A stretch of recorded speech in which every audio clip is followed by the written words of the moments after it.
How do you make a play that is one of the best in NBA history? If you like slam dunks, game-winning shots at the buzzer, and brutal power, you're in the right place. There's a reason why the NBA's slogan is "Where Amazing Happens." It's a perfect way to describe what we've seen on the court from the best athletes in the world. Now in this video, we're going to talk about the best plays in NBA history. First up at number 10, we have Larry Bird's steal. In the 1987 Eastern Conference Finals, the Bad Boys of Detroit played against the Celtics.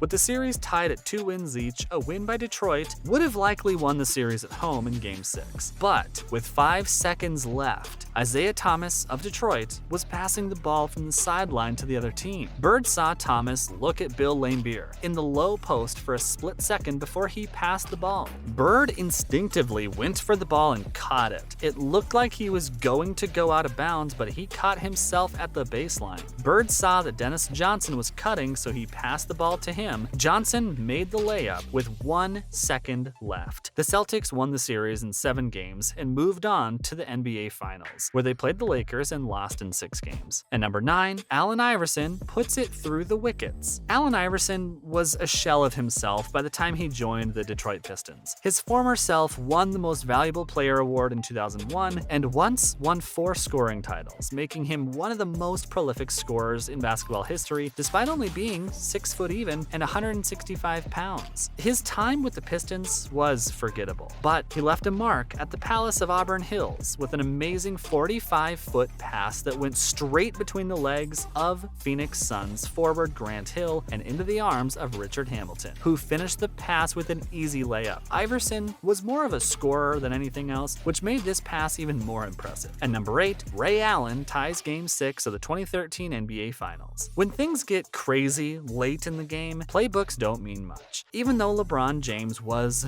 the star of Game 7, there wouldn't have been a Game 7 without Ray Allen's three-pointer in Game 6 that tied the game. Allen has made a lot of big shots in his time, and many of them came from plays that were carefully planned and carried out with many screens and well-timed ball movement. This one doesn't. This shot came about because Chris Bosh was calm and he got lucky. Oh, and the fact that Tim Duncan sat out his second straight possession while Greg Popovich tried to keep his fastest legs on the floor and patrol the perimeter. Allen could have passed the ball very well with about 7 seconds left if he wasn't Ray Allen, and if he were somewhere else besides his corner sweet spot, he probably would have. This was due to muscle memory, experience, and an all-time great three-point shooter doing what he does best. Next up at number 7, we have LeBron James with the block. This is one of LeBron James's greatest plays. Cleveland and Golden State were playing Game 7 of the 2016 NBA Finals. Andre Iguodala of Golden State was on a breakaway with 1:56 left on the clock. He was about to give the Warriors a 91-89 lead. LeBron James was going 21 miles per hour to catch up to Iguodala. He never gave up on the play. LeBron came from behind and leaped 35 inches to block Iguodala's shot, which completely changed the direction of the game. With 53 seconds left, Kyrie Irving made a 3-point shot over Stephen Curry.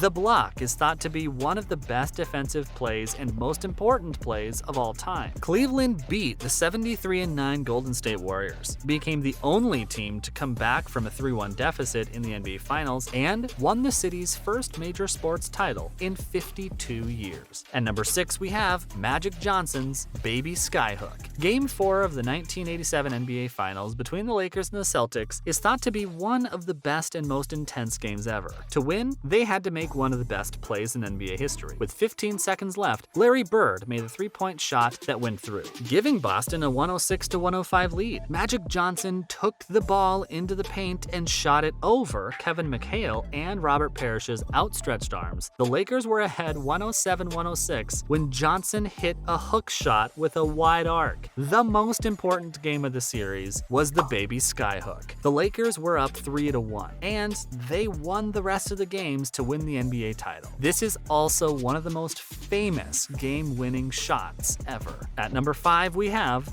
The Shot by Michael Jordan. Michael Jordan has done so many great things that any of them could be considered the best plays in NBA history. One of his best plays was his legendary shot. The Bulls played the Cavaliers Cavaliers in Game 5 of the first round of the Eastern Conference playoffs in 1989. The Cavaliers had a record of 57-25 during the regular season. The best-of-5 series was tied at 2 wins apiece. In the last minute, the lead changed hands 6 times, making it hard to tell who would win. With 3 seconds left, Craig Ello gave the Cavaliers a 100-99 lead. After a break, Ello and Larry Nance went after Jordan together. Still, Jordan was able to make a jump shot over Ello from the foul line as time ran out. Jordan's reaction of repeatedly pumping his fist became an instant classic. The Bulls ended up losing to the Pistons in the Eastern Conference Finals that year, but that moment helped them win 6 NBA titles in 8 years. Moving on, at number 4, we have Kobe Bryant's last shot. Kobe Bryant's last field goal basket showed everything about his Mamba mentality, and it was the best of his 20-year career. The Lakers were behind the Jazz for more than 36 minutes in Kobe's last game. Bryant had 37 points going into the fourth quarter, and he scored the Lakers' last 13 points to finish with a total of 60. One of the best plays in NBA history was Kobe Bryant's last shot. Bryant crossed half court while down by 1 point, and Gordon Hayward came out to meet him. Julius Randle set up a screen quickly, and Hayward ate it. He then got away from Lyles and Hayward, who were trying to catch him. Kobe caught up from just inside the three-point line and made his trademark jump shot to win the game. At number 3, we have the 0.4 shot. In the Western Conference semifinals of 2004, both the Spurs and the Lakers had 2 wins. Tim Duncan, a star player for San Antonio, made a fadeaway 18-foot shot over Shaquille O'Neal with only 0.4 seconds left on the clock in Game 5. Everyone thought that the game was almost over. After 3 timeouts in a row, the game started again. On the last play, Fisher scored after Gary Payton passed the ball to him. It was one of the best plays in NBA history. In less than a second, Fisher caught the ball, turned, and shot it. Everyone was shocked by how good the buzzer beater was. The Lakers won Game 5 with a 0.4 shot, and the next game ended the series. After beating the Timberwolves in the Western Conference Finals, they were shocked by the Detroit Pistons and lost the 2004 NBA Finals in 5 games. At number 2, we have Reggie Miller's 8 points in 9 seconds. Reggie Miller is one of the best NBA players who has never won a title. In 1995, he helped the Pacers get close to winning the title. With 18.7 seconds left in Game 1 of the Eastern Conference semifinals, the Knicks were ahead 105-99. The Pacers won Game 1 107-105 because Miller scored 8 points in 9 seconds. Miller picked up a loose ball, ran back to the three-point line, and made a three-pointer with 13.2 seconds left. This was the key shot. The win was very important because the Pacers beat the Knicks in 7 games to get to the Eastern Conference Finals, but then they lost to the Magic in 7 games in the Eastern Conference Finals. Finally, at number 1, we have Michael Jordan's last shot. Michael Jordan made the best play in NBA history in Game 6 of the 1998 NBA Finals. The game-winning shot he made from 17 feet away with 5.2 seconds left was his last shot for the Chicago Bulls. It beat the Utah Jazz in the 1998 NBA Finals and gave him his second three-peat. With 18.9 seconds left, Jordan's layup brought the Bulls to within 1 point.